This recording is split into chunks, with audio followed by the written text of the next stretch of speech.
Suite de notre roman Les Soleils des Indépendances avec le chapitre 2 de la troisième partie intitulée « Ce furent les oiseaux sauvages qui, les premiers, comprirent la portée historique de l'événement ». Malgré cet état, chaque matin, il se réveillait avant le chant du coq pour se livrer à la bonne prière du matin qui prépare la rencontre avec les mânes des ancêtres et le dernier jugement d'Allah. Au fond, il était heureux de finir. Il regrettait très peu de choses et parmi celles-ci, il y avait Salimata.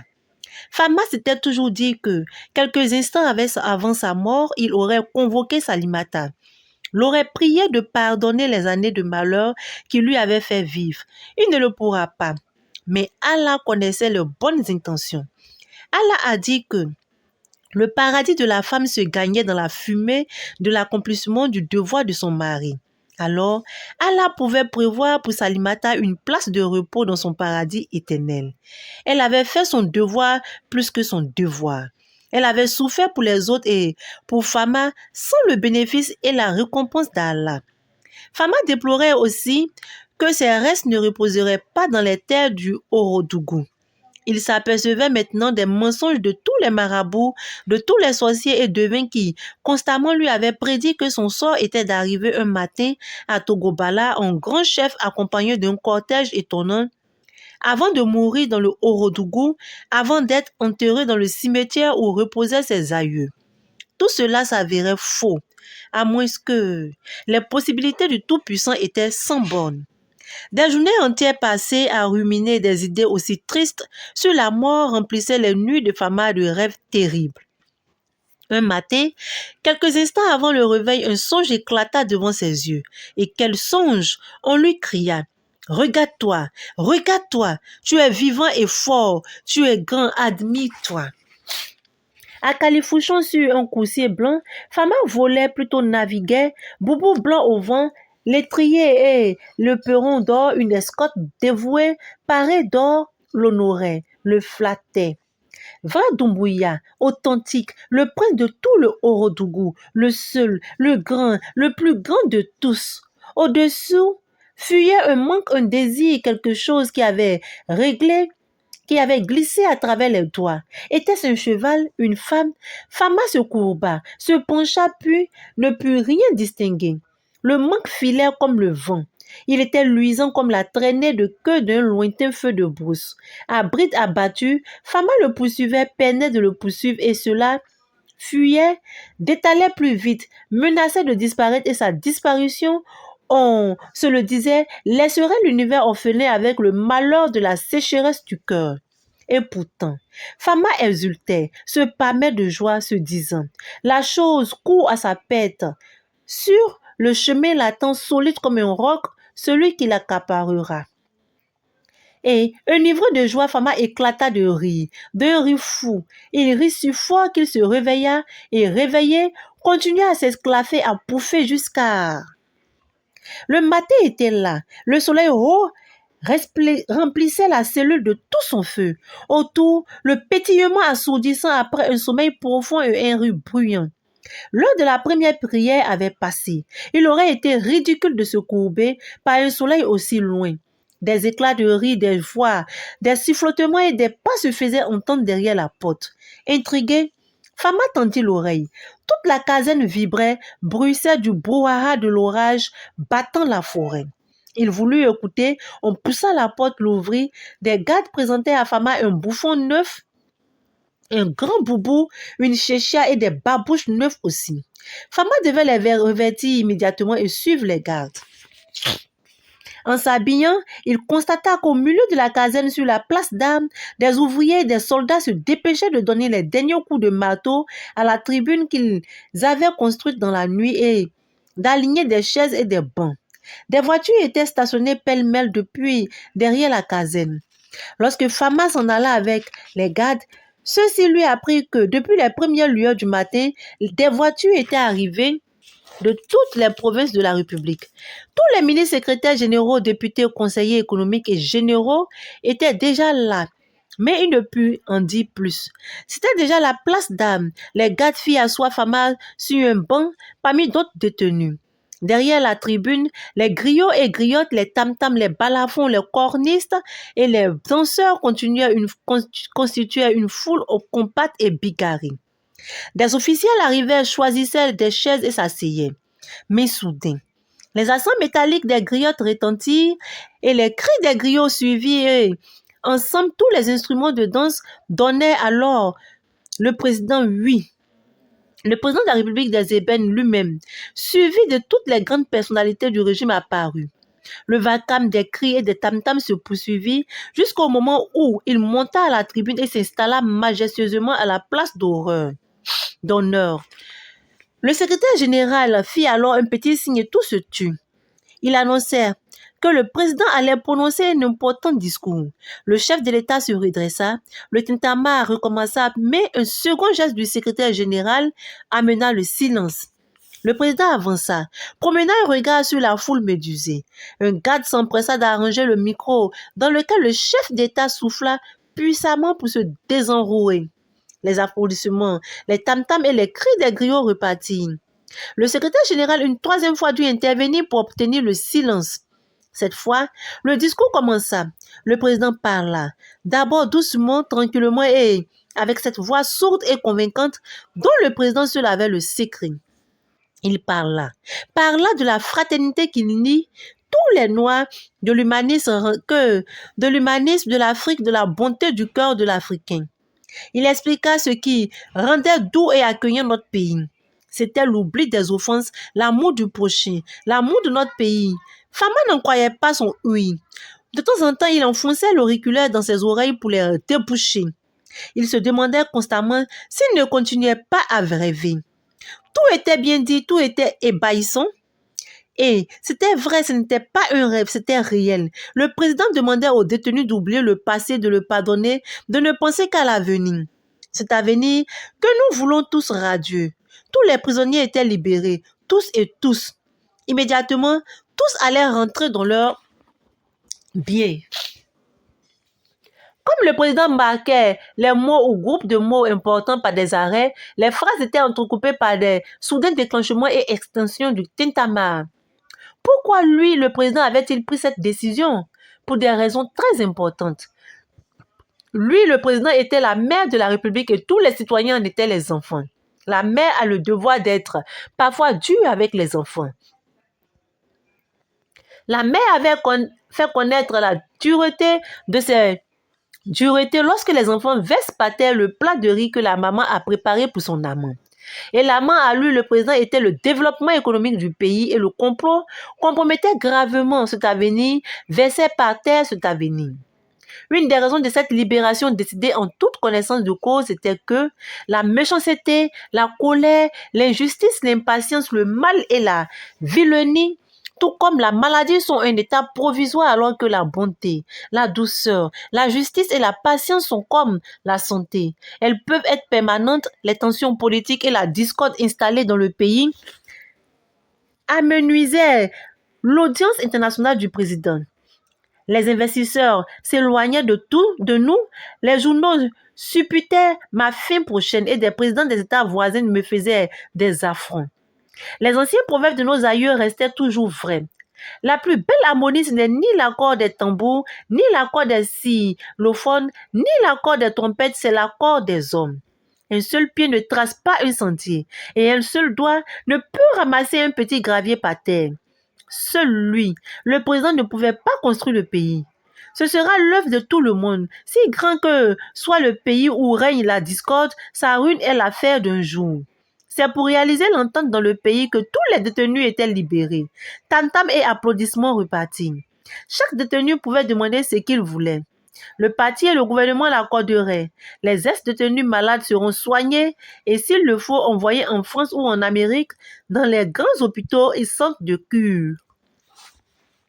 Vive la République des ébènes, vive la réconciliation des cœurs. Les applaudissements, les tam-tams et les cris saluaient la fin du discours, se poursuivirent et ne s'arrêtaient plus. Le secrétaire général et le président eurent la plus grande peine du monde à rétablir le silence. Les joueurs et danseurs avaient cru que le coup d'envoi de la fête était donné. Lorsque le silence revint, le président conclut par ces mots. Cet enthousiasme, plus qu'un long discours, montre à nos frères libérés comment le peuple est heureux de les voir réintégrer leur foyer. Le président se fit présenter ensuite à tous les libérés. Il les embrassa l'un après l'autre et remit à chacun une épaisse liasse de billets de banque. Évidemment, chaque embrassade était saluée par des cris, des applaudissements et des tam-tams. Puis, le programme de la fête de la réconciliation fut annoncé. Ce sera dans la capitale que la fête battra son plein. Les libérés feront le tour de la ville dans des voitures découvertes. Les menteurs qui avaient raconté qu'ils étaient tous morts seront contredits par les faits. Un spectacle de feux d'artifice sera donné à 21h, suivi d'un grand dîner. Tout sera clôturé par des bals et des danses qui se poursuivent jusqu'au matin. Le président avait fini. Les parents et amis se ruaient sur les détenus et se les arrachait. Tout le monde embarqua dans des voitures. Il fallait partir immédiatement pour la capitale. Les voitures démarraient les unes après les autres. Fama voyageait avec son ami Bakari. Celui-ci ne cessa pas de l'embrasser. Ne regrette rien, disait-il. Tu seras heureux maintenant. Une embrassade. Tu as de l'argent et tu pourras en avoir beaucoup plus. Une embrassade. C'est vrai que tu es mal en point, mais le président a dit que tu pourras aller te retaper partout où tu voudras. Mais à ta place, c'est Vichy que je choisirai. Oui, à Vichy, c'est là où vont les milliardaires. Une embrassade encore. Et puis, tu peux obtenir la situation que tu veux. Moi, à ta place, je prendrai la direction d'une coopérative. Une embrassade. Tu vois qu'un malheur, c'est parfois un bonheur bien emballé. Et quand tout s'use, c'est le bonheur qui tombe. Nous qui avons été libérés avant vous, on n'a pas été aussi gâtés. Finalement, ça a été ta chance, Fama. Cette prison a été ta chance. Bakari voulut embrasser, mais Fama le fit éloigner avec le poing. Bakari n'insista pas et peut-être s'aperçut-il que depuis qu'il s'était vu, Fama n'avait pas prononcé un seul mot et peut-être regretta-t-il son grand enthousiasme et ses remarques. Ce fut au tour de Bakari de démarrer et de se mettre dans la file des voitures. Bakari conduisit en silence, mais lorsque la voiture sortit de la caserne, il recommença à parler, mais cette fois posément. Il comprenait les raisons du silence de Fama. Les épouses de tous les détenus étaient venues chercher leur mari. Les épouses de tous les détenus étaient venues chercher leur mari. Sauf celle de Fama. Mais les femmes, on ne devait pas trop s'en soucier.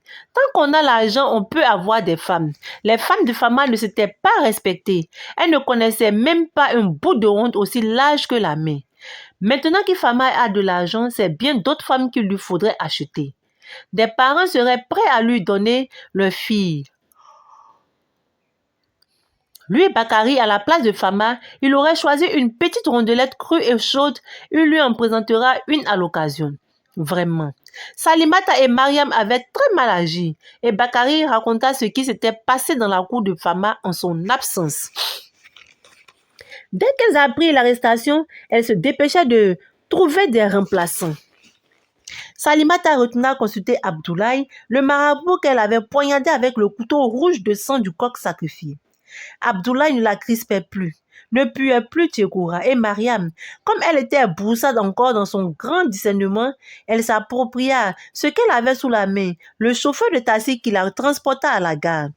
Ce chauffeur se nommait Petit à Petit, mais Bakari préféra l'appeler Papillon parce que son taxi, une dauphine, s'appelait Papillon Indépendance Jazz.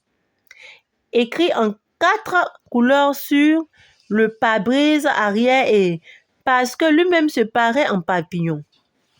Le foulard vert, chapeau de paille tricolore, les 3 couleurs nationales, lunettes de soleil à monture blanche, chemise rouge négligemment débraillée, pantalon jaune, sandalettes traînantes.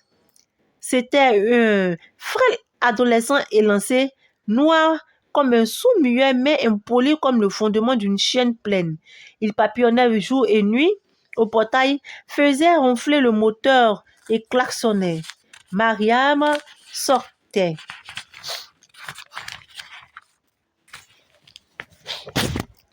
Avec Papillon, elle allait se promener et ne se rassasiait jamais de partir en voiture.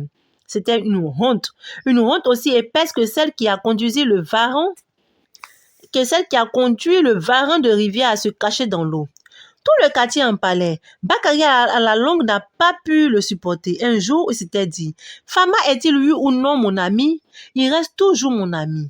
C'est vrai qu'on s'était séparés à la veille de l'indépendance, mais avec qui ne s'était-on pas brouillé? C'est un vrai prince et c'est toujours difficile de vivre avec un prince. Malgré tout, il reste un ami. On ne partage pas la mort avec son ami, mais s'il est humilié, couvert de honte, tu partages sa honte. Aussi, Bakary avait-il saisi Papillon au collet un matin au détour d'une rue et avait dit tout juste, « Tout le monde voit que tu détournes Mariam. N'as-tu pas honte, Papillon, de t'amuser avec les choses des vieux? Attention, Papillon, le mari de Mariam s'appelle Doumbouya. C'est un vrai prince. Il reviendra. Il n'est pas un homme de l'indépendance et jamais il ne te pardonnera d'avoir entré la lame de ton couteau dans la gaine de son sabre. Et même si tu t'enfuis, le malheur te poursuivra car Mariam est ensorcelée. Elle ne te l'a pas dit parce que son entendement ne va pas plus loin que ses seins. Bala, le plus grand sorcier du Horodougou, l'a ensorcelée et si tu continues d'aller avec elle, Papillon, sois sûr qu'un jour, tôt ou tard, ton pénis va disparaître, s'engloutir dans ton bas-ventre comme ton fusil arrêté dans la boue mouvante. Papillon n'avait pas bronché. Bakary l'avait relâché. Il était parti et en s'asseyant dans sa voiture, il avait haussé les épaules. Fama restait toujours pensif, toujours muet. Le cortège avançait dans le même continuel brouhaha qui énervait Fama. « Mais pourquoi ne dis-tu rien ?» demanda Bakary. Fama ne répondit pas. Bakary enchaîna encore. Il savait que Fama était malade, très atteint, mais c'était à Allah qu'appartenait la vie. Bakary a d'ailleurs rassuré Fama. La mort ne le visiterait pas dans les prochaines années, car lui, Bakary, connaissait la mort qui avait beaucoup de défauts.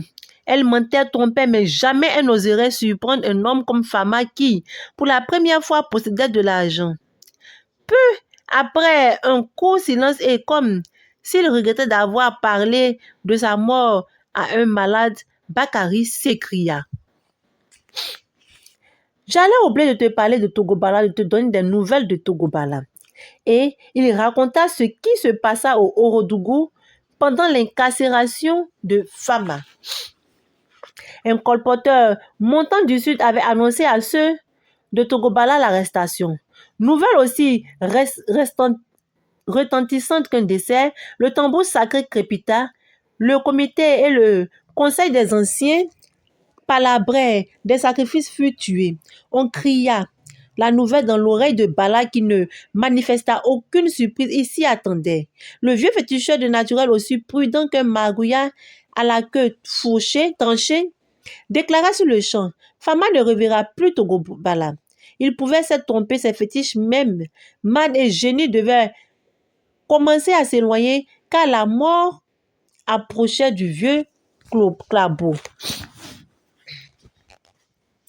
Une nuit, l'ancienne, la vieille hyène, l'oracle de Togobala descendit des montagnes, hurla et s'arrêta sur la place du village au pied du vieux baobab. On lui jeta une chèvre et on interpréta ses hurlements. Il disait, une ancienne et grande chose sera vaincue par une autre ancienne et grande chose. On était au gros de l'hivernage. Pourtant, pendant 4 jours, nuages de pluie disparurent du firmament. Le 5e matin vint avant son heure, mais le soleil ne sortit pas. L'espace descendit pendant que des horizons se mirent à sourdre une atmosphère étrange.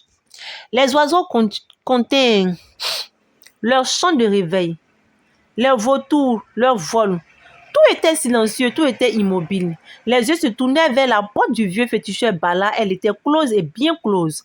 Quand on l'ouvrit, le sommeil avait trahi. La mort avait frappé le vieux féticheur endormi et celui-ci s'était éteint et raidi. Alors, le tam-tam frappa. Dans tout Togobala et les rivières, les forêts et les montagnes d'écho en écho roulaient la nouvelle jusqu'à des villages ou d'autres tam-tams bâtis pour avertir d'autres villages plus lointains. Tout le Orodougou poussa un grand ha. De surprise et la terre, les animaux et les choses se réanimèrent.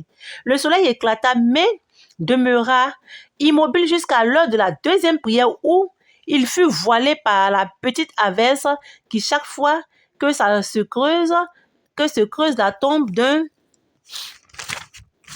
grand du Orodougou, ne manque pas de tomber pour détremper le sol avant le premier coup de pioche. Comme Bala était caf, on le conduisit sans prière et on l'inhuma à l'ouest de Togo-Bala au lieu de l'est où s'enterrent les musulmans. Mais de grandioses funérailles de 7e et de 40e jour furent célébrées. 4 bœufs. Les chasseurs se dépassaient en miracles, en sorcellerie et beaucoup de génie. Beaucoup d'animaux, beaucoup de morts sous des formes humaines assistaient à la fête pour rendre le suprême hommage au savoir et à l'expérience du vieux disparu. Ah, avant longtemps, le Orodougou ne connaîtra pas un homme du savoir de Bala. Après quelques instants de silence, Bakari exerça toute sa verve pour exagérer les derniers exploits, entendait les dernières roueries du vieux sorcier de feu. Il voulait émouvoir, ébouriffer pour arracher ce moindre soupir, un petit mot à Fama, mais on était arrivé.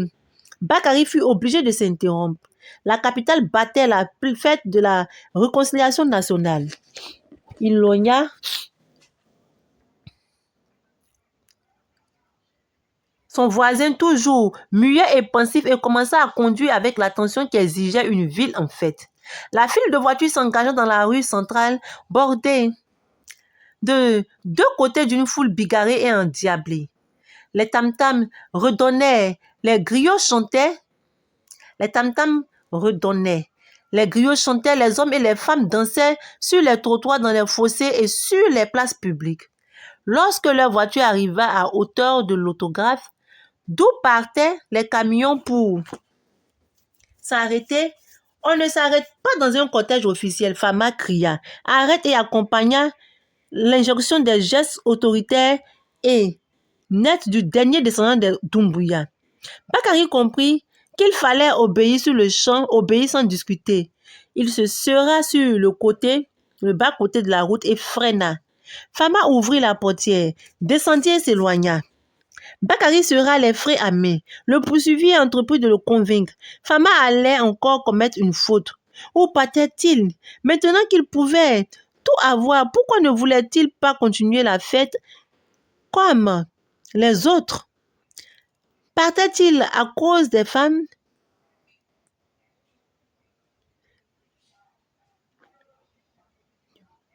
Mais les femmes, ça s'achète.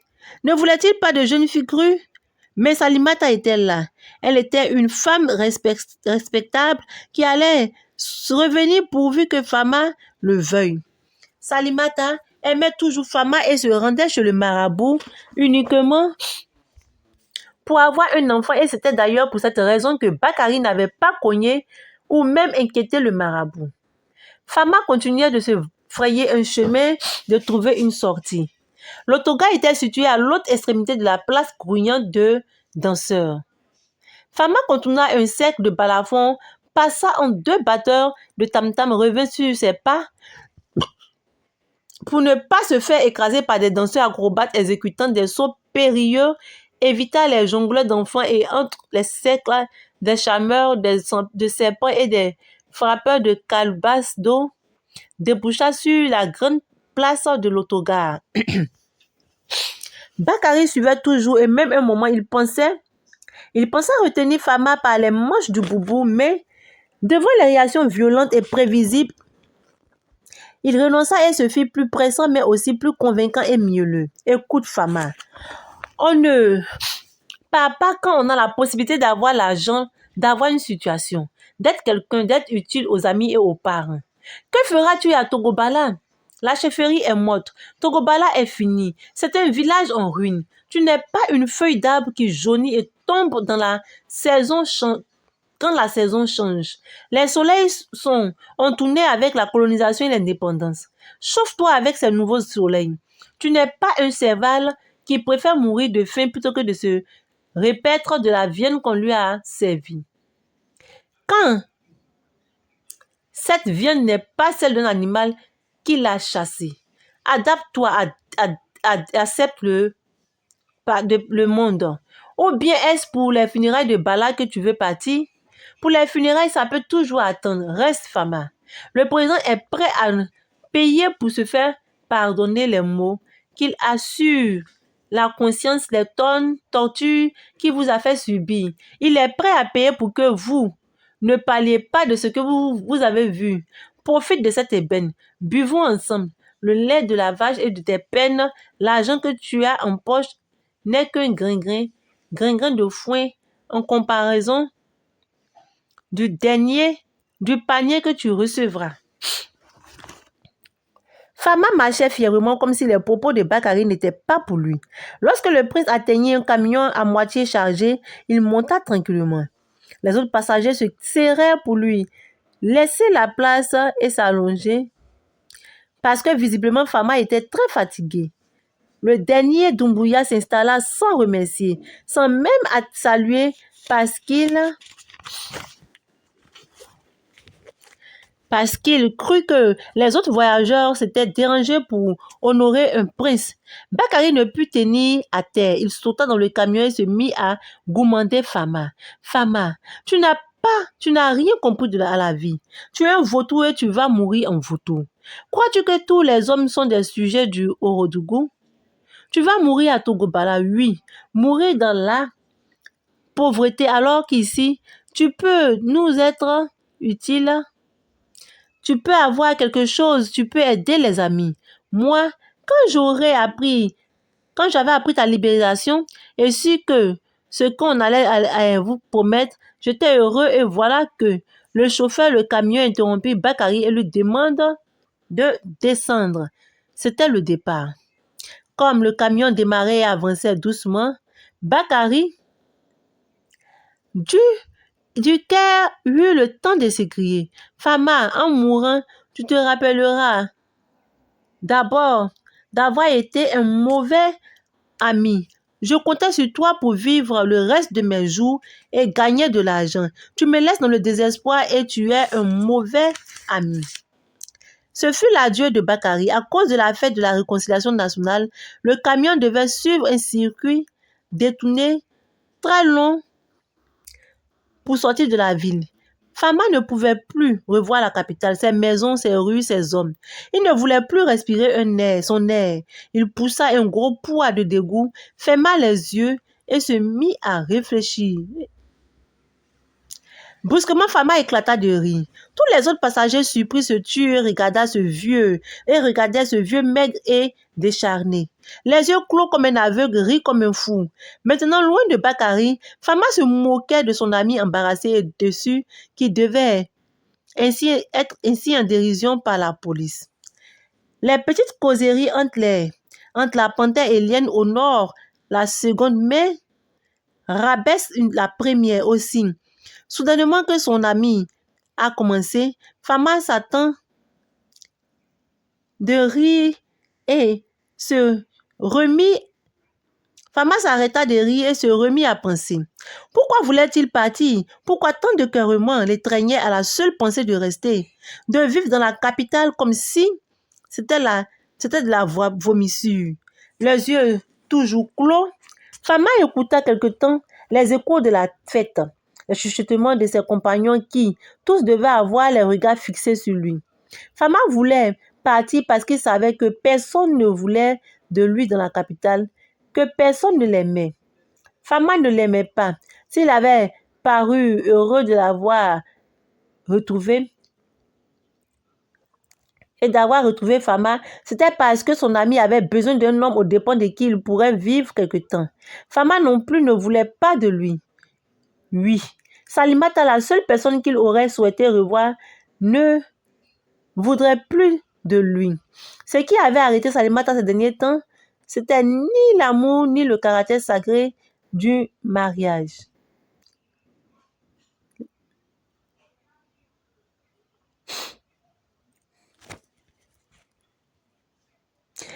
sacré du mariage, ni les longs souvenirs communs. Ce qui avait retenu Salimata prisonnière dans l'union était l'impossibilité pour elle de vivre avec un homme.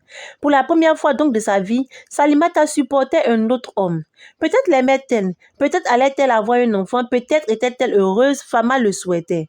Et pour que le bonheur de Salimata ne soit pas troublé, Fama avait le devoir de ne plus paraître dans la capitale où sa présence aurait été un continuel reproche moral pour Salimata. Elle méritait quelques jours de bonheur.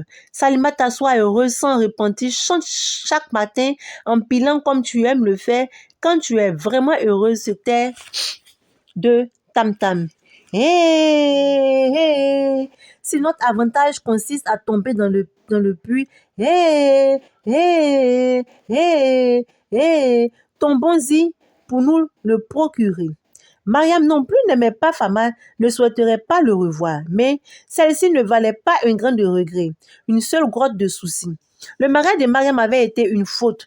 Le seul motif de satisfaction de Fama que Fama en tirait était que ce mariage avait appris à Salimata à se détacher, l'avait forcé à essayer de vivre avec un autre, et donc avait contribué à préparer le bonheur de Marizela. Le bonheur de Salimata. Était-ce dire que Fama allait à Togobala pour se refaire une vie? Non et non. Aussi paradoxal que cela puisse paraître, Fama partait dans le Orodougou pour y mourir le plus tôt possible. Il était prédit depuis des siècles, avant les soleils des indépendances, que c'était près des tombes des aïeux que Fama devait mourir. Et c'était peut-être cette destinée qui expliquait pourquoi Fama avait survécu aux tortures des caves de la présidence, à la vie du camp sans nom. C'était encore cette destinée qui expliquait cette surprenante libération qui le relançait dans un monde auquel il avait cru avoir dit adieu. À Mayako, en priant profondément et très souvent, il s'était résigné, il avait fini par accepter sa fin. Il était prêt pour le rendez-vous avec les mânes, prêt pour le jugement d'Allah. La mort était devenue son seul compagnon. Ils se connaissaient, ils s'aimaient. Fama avait déjà la mort dans son corps et la vie n'était pour lui qu'un mal. À Mayako, tout était sûr, alors que cette surprenante libération de ces Fama, cette surprenante libération de cet envahissement soudain était une sorte de résurrection, relançait Fama dans le monde et l'obligeait à rebâtir des projets, à espérer de nouveau, même à aimer, détester, regretter et à combattre de nouveau. De tout cela, Fama en avait assez. À l'esprit de Fama vint ce proverbe que le malinqué chante à l'occasion d'un grand malheur. Oh, malheur! Oh, malheur! Oh, malheur! Si l'on trouve une souris sur une peau de chat, oh, malheur! Oh, malheur! Oh, malheur! Tout le monde sait que la mort est un grand malheur. Fama ouvrit les yeux. Le camion sortait de la capitale, le soir descendait. Bientôt, il fut au sommet de la colline, surplombant la ville. Toute la capitale paraissait enlevée par la fête de la réconciliation. Tout devait trémousser, on le percevait au toit de touffes d'arbres qui branlaient et tournoyaient. Tout devait s'envoler, on le connaissait au quartier, rues, ponts et jardins qui se mélangeaient et se surpassaient. Même un petit train-train accroché aux falaises de la lagune, comme une bande de manias en butte à des obstacles, se puisait dans 1000 détours en se balançant. Et plus bas et plus proche, le seul bout de la lagune qui restait encore éclairé par le soleil frémissait sous les coups des accents, des chants et des échos des tam-tams. Fama voulut échapper au vertige qui animait chaque chose de la frénésie de la fête. Il se releva, se pencha pour saisir, reconnaître un seul toit, un seul arbre, une seule rue ou un seul pont. Maintenant, c'était fini. Il était parti. Il fallait jeter un dernier regard sur ce qui enfermait Salimata. Mais ce fut trop tard, car au même moment, la camionnette descendit la pente opposée. La ville disparut et le soir tomba. Tout avait fini. Fama referma les yeux et sommeilla. Il se réveilla au petit matin. Depuis la nuit, la camionnette était arrivée à la frontière, au bord du fleuve, en terre Orodougou. Fama était en terre Orodougou. Tout lui appartenait ici, tout, même le fleuve qui coulait à ses pieds. Le fleuve et les crocodiles sacrés qui l'habitaient en cet endroit. Bâtardise de la colonisation et des indépendances. Sans l'occupation des Touba et les soleils des indépendances, une fête, un tam-tam des griots l'aurait accueilli, réveillé, un cortège l'aurait raccompagné, mais tout cela, c'était fini. Tout cela ne l'intéressait plus. Que la récolte du sorgho de la matin prochain soit bonne ou mauvaise, le mourant s'en intéresse. Plusieurs autres camions arrivés avant celui des Fama stationnaient dans le fossé. Du côté gauche de la roue des voyageurs avec les femmes et les enfants dormaient sur des nattes autour de grands feux de brousse. Les cases des gardes frontaliers et les bureaux des douanes à droite se confondaient indistincts dans la brume. La route était barrée et fermée par un dense réseau de fils et de fers barbelés. À l'entrée du pont, dans les deux hauts miradors surplombant le tout luisant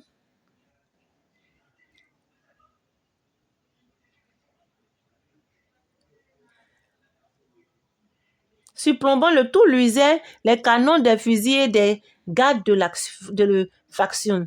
Au-delà du pont, on devinait plutôt qu'on ne les voyait, les miradors d'en face perdus dans les feuillages des fromagers. Toute la vallée était remplie d'une brume fine. Il n'y avait pas de vent. Ce fut les tisserands qui commençaient. Ils remplirent les touffes des fromagers et des manguiers par des gazouillis et les papillonnements, les cocoricots et les papillonnements. Les cocoricots des coqs partirent. Les chiens répondirent d'abord par les aboiements habituels du matin, mais aussitôt après commençaient à hurler aux abords d'une commençait à hurler aux morts d'une façon sinistre à vous arracher l'âme. Cela risquait d'annoncer de préparer une journée maléfique. C'est pourquoi les charognards et les hirondelles des arbres et des toits se levaient, disparus dans le ciel pour y tirer le soleil. Et ils réussirent. Le soleil aussitôt pointa. Les chiens serraient leur queue et fermaient leur gueule et les crocodiles sacrés sortirent de l'eau et après de brèves querelles de préséance, occupaient les bancs de sable et fermaient les yeux pour mieux jouir des premiers rayons du soleil. Fama se sentit revigoré, enlevé par le bon matin du Orodougou. C'est dans le Orodougou qu'il fait bon de vivre et de mourir, murmura-t-il. Il regretta toutes les années passées dans les bâtardises de la capitale, puis il respira profondément plusieurs fois de suite avant d'adresser à Allah le salut matinal que l'on doit au Tout-Puissant. Mais le calme ne dura que quelques moments. Les chiens se relancèrent dans les cours et reprirent à hurler aux morts. La porte du bureau des douanes s'ouvrit. Un garde en sortit. Il courut après les carreaux et les fit taire à chaque coup de bâton et de caillou. Après cette victoire, il se dirigea vers les fils de fer au pied de Mirador. Tous les voyageurs se précipitèrent pour aller savoir les dernières nouvelles. Ceux qui étaient près des feux se levaient et ceux qui étaient dans les camions en descendirent. Et en foule, tout le monde suivait le garde frontalier qui venait de faire taire les chiens. Celui-ci était grand, élégant dans l'uniforme et surtout Fama allait le constater dans la suite. Très respectueux et très aimable comme un homme d'avant la colonisation et les indépendances, il s'appelait Vasoko.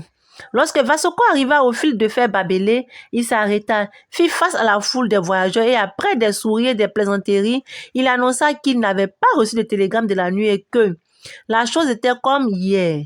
Il allait finir de parler lorsqu'il constata de nouvelles figures.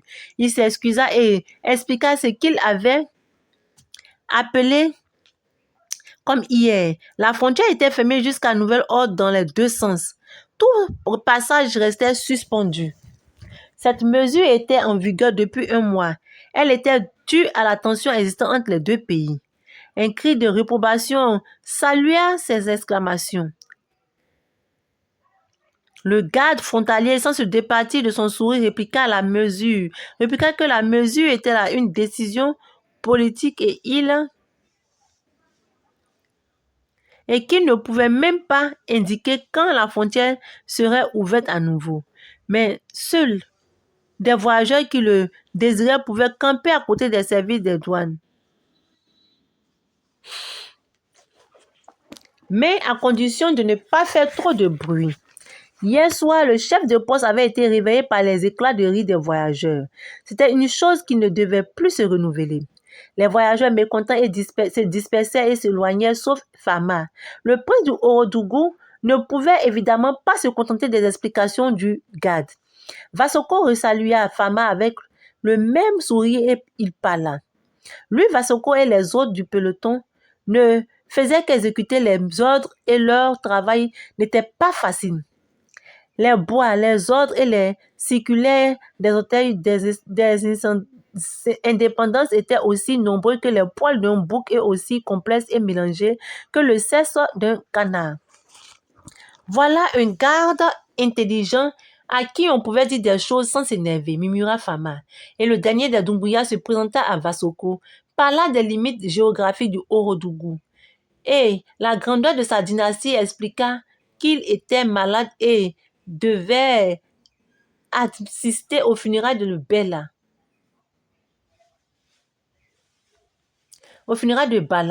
Mais le gars s'empressa de répondre que personne ne laisserait passer Fama et que même si de leur côté ils le permettaient, ceux d'en face ne lui ouvriraient pas la porte de la République de Nikinai. D'ailleurs, Vasoko voulait que Fama présente les papiers qu'il avait sur lui. Le prince n'avait même pas une carte d'identité. Vasoko décrocha un petit sourire. Sans papier, on ne pouvait pas passer. Le dernier des Doumbouya déclara qu'il était un ex-détenu politique. Le garde eut un autre petit sourire. Le circulaire interdisait de laisser sortir des ex-détenus politiques. Fama sentit la colère monter en lui. Elle brûla les aisselles, le cou et le dos. Le soleil était déjà haut. La brume s'était envolée. Le prince des Doumbouya en chercha autour de lui un caillou, un bâton, un fusil, une bombe pour s'armer, pour tuer Vasoko, ses chefs. Les indépendances, le monde. Heureusement pour chacun de nous, il n'y avait rien à sa portée et peut-être le garde comprit-il la menace puisqu'il s'éloignait, laissant Fama sourire pensif devant la grille. Les bruits de pas de Vasoko s'éloignaient et cessaient de se faire entendre. La rumeur des voix des voyageurs près des camions et le murmure d'une conversation téléphonique lui parvint.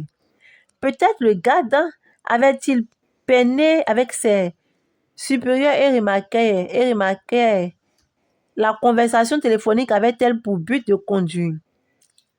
Fama au dispensaire de subdivision le plus proche, d'où sûrement il serait évacué sur la capitale. Fama était dans le Ourodougou, jamais il ne devait accepter d'en sortir. La grille de fil de fer barbelé était à quelques pas. Une porte y était faite du côté du parquet gauche. Un vrai père Doumbouya, mère Doumbouya, avait-il besoin de l'autorisation de tous les bâtards de fils de chiens et d'esclaves pour aller à Togobala? Évidemment non. Fama, le plus tranquillement du monde, comme s'il entrait dans son jardin, tira la porte et se trouva sur le pont. Il redressa sa coiffure, replia ses manches de son boubou et fièrement, comme un vrai totem panthère, marcha vers l'autre bout du pont. Après quelques pas, craignait que tous ces enfants de la colonisation et des indépendances identifiassent son départ comme une fuite. Il s'arrêta et cria à tue-tête comme un possédé. Regardez Fama. Regardez le mari de Salimata. Voyez-moi, fils de et bâtard d'esclaves. Regardez-moi partir. Des cris de stupeur, s'échappèrent aux voyageurs. Les gardes en faction dans les miradors lançaient la première sommation. Halte là! Vasoko se précipita du poste de douane et en courant cria à l'intention des sentinelles. Ne tirez pas, il est fou, fou. Fama, avec sa dignité habituelle, marcha encore quelque part, puis s'arrêta et encore et scanda les mots. Regardez Doumbouya, le prince du Orodougou. Regardez le mari légitime de Salimata. Admirez-moi, fils de chien, fils des indépendances. Hâte là. Il est fou, ne tirez pas, je l'attraperai. Vasoko rapidement était arrivé au barrage, l'avait passé et courait sur le pont. Fama était déjà à l'autre bout, au pied de la grille de la République de Nikinai et cherchait une issue. Mais les fils étaient croisés de près et à aucun endroit n'apparaissait un interstice par lequel pouvait passer un point. Désespéré, Fama se retourna. Le garde courait vers lui et Fama marcha le long du barrage. Il n'y avait aucune possibilité de monter. Fama se retourna encore. Vasoko avait fait la moitié du chemin. Il allait attraper Fama, mais un Doumbouya ne se laisse pas saisir comme un lièvre épuisé. Fama s'avança vers le côté gauche du pont. Le parapet n'était pas haut et sous le pont, en cet endroit, c'était la berge. Les gros caïmans sacrés flottaient dans l'eau ou se réchauffaient sur les bancs de sable. Les caïmans sacrés du Orodougou n'oseraient s'attaquer aux derniers descendants des Doumbouya. Vasoko n'était plus qu'à quelque part et Fama escalada le parapet et se laissa tomber sur un banc de sable. Il se releva et l'eau n'arrivait pas à la hauteur du genou. Il voulut faire un pas, mais aperçut un caïman sacré fonçant sur lui comme une flèche. Des berges, on entendit un cri. Un coup de fusil éclata et d'un mirador de la République des Ébènes, une sentinelle avait tiré. Le crocodile atteint, grogna d'une manière horrible et fait éclater la terre, a déchiré le ciel et d'un tourbillon d'eau et de sang, il se lança dans le bief où il continua à se débattre et à grogner. Et comme toujours dans le Orodougou, en pareille circonstance, ce furent les animaux sauvages qui les premiers comprirent la portée historique du cri de l'homme, du grognement de la bête et du coup de fusil qui venait de troubler le matin. Ils le montèrent en se comportant bizarrement. Les oiseaux, vautours, éperviers, tisserands, tourterelles, en poussant des cris sinistres, échappaient des feuillages. Mais, au lieu de s'énerver, fondit sur les animaux terrestres et les hommes. Surpris par cette attaque inhabituelle, les fauves en hurlant foncèrent sur les cases des villages. Les crocodiles sortis de l'eau et foncèrent sur les cases du village. Les crocodiles sortis de l'eau et s'enfuirent dans la forêt pendant que les hommes et les chiens, dans des cris et des aboiements infernaux, se débandèrent et s'enfuirent dans la brousse. Les forêts multiplièrent les échos, déclenchèrent des vents pour transporter aux villages les plus reculés et aux tombes les plus profondes le cri que venait de pousser le dernier Doumbouya et plus profonde le cri que venait de pousser le dernier Doumbouya et dans tout le Orodougou, les échos du cri, du grognement et du fusil déclenchaient la même panique, les mêmes stupeurs.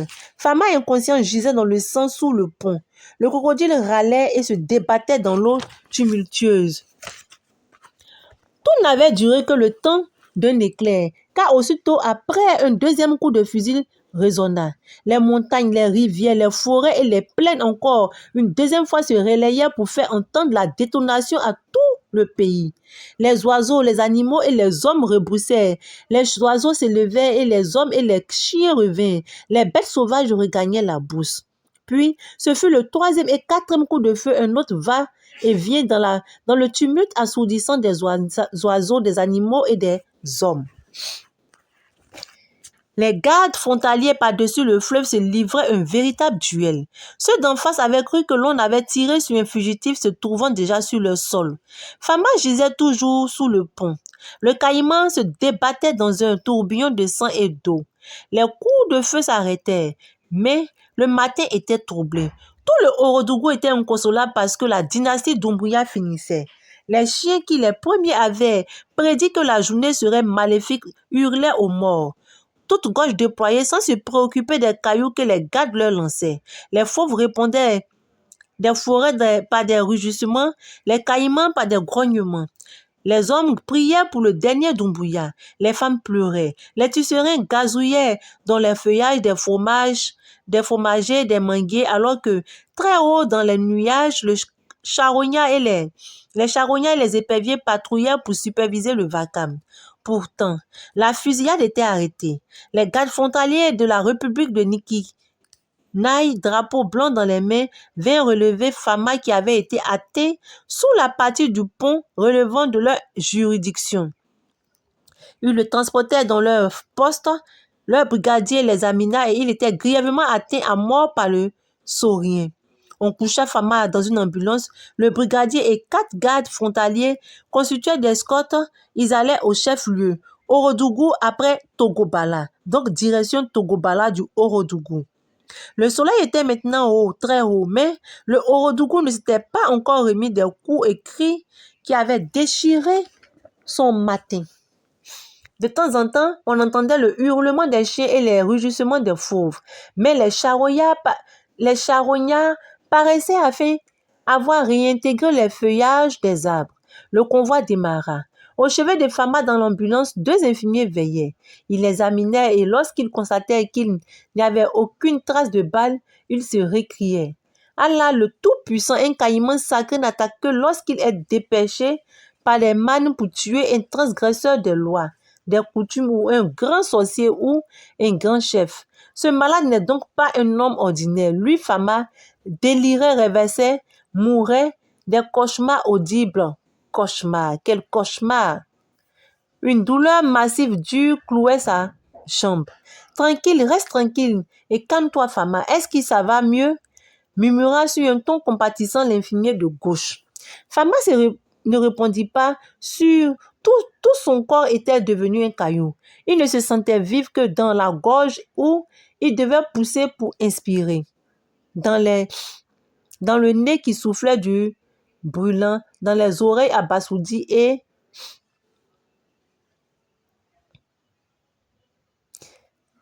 dans les yeux vifs. À travers les voiles de l'ambulance, des troncs, des ponts et parfois des villages défilaient. On partait, mais où? N'as-tu rien entendu, Fama? Tu vas à Togobala du Orodougou. Ah, voilà les jours espérés, la bâtardise balayée, la chefferie revenue. Le Orodougou t'appartient, tout ton cortège de princes te suit, t'emporte. Ne vois-tu pas? Ton cortège est doré. Donc, non, je ne le veux pas doré. Donc, argenté, mais attention. Qu'est-ce? Fama, ne vois-tu pas les guerriers te cerner? Fama, avec la souplesse et la dignité, avec les pas comptés d'un prince du Orodougou, se porte devant.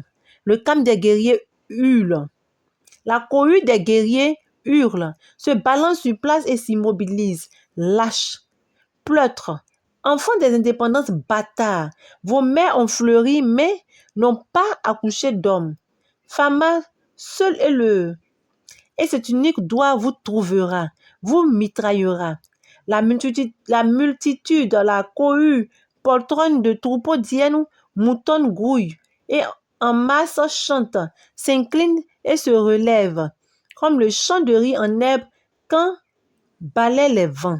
Fama, l'unique, le grand, le port, le viril, le seul, possédant du rigide entre les jambes. Il se réveilla. 2 infirmiers le maîtrisaient sur le brancard. Un autre agitait une seringue. A-t-il été piqué? Fama l'ignorait, mais il voyait à nouveau, entendait à nouveau les pétards, les feux, les secousses, la poussière. Mais pourquoi Fama, qui allait à la puissance, au pouvoir, ne rêvait-il pas de lune? N'est-il pas certain que rêvent toujours de lune ceux qui ont sur leur chemin la grande fortune, le grand honneur, la lune de Fama, si, la lune.